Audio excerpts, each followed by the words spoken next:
In 1884, European powers gathered in Berlin not to celebrate unity, but to divide a continent. The Berlin Conference marked the start of Africa's partition, ignoring indigenous governance and drawing arbitrary borders for economic gain. The Scramble for Africa and Colonization until the 1960s. Berlin Conference, 1884-1885. European powers met to formalize rules for colonizing Africa, ignoring indigenous governance systems and dividing territories for economic and strategic gain. Britain, France, Belgium, Germany, Portugal, and Italy emerged as the main colonial powers. Economic exploitation. Colonies were used primarily for resource extraction, such as rubber from the Congo, gold and diamonds from South Africa, and cash crops like cocoa from West Africa. Infrastructure development, railways, ports, and roads, was designed to serve colonial economic interests rather than local needs. Political control. European powers imposed new political structures, often centralized and authoritarian, replacing diverse pre-colonial systems. Borders were drawn arbitrarily, grouping together or dividing ethnic and cultural communities.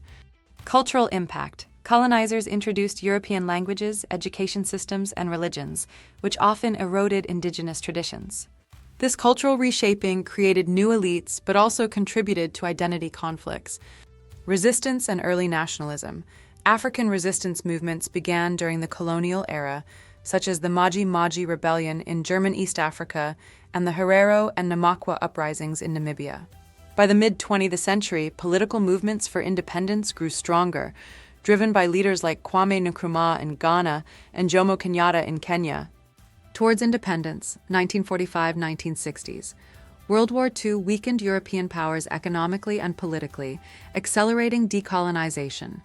The 1950s and 1960s saw a wave of independence across Africa, starting with Libya in 1951 and Ghana in 1957, though many nations inherited colonial-era challenges such as artificial borders and economic dependency.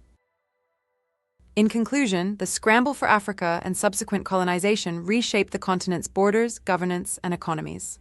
While independence movements in the mid-20th century ended formal colonial rule, the legacies of this period continue to influence Africa's political and social realities today.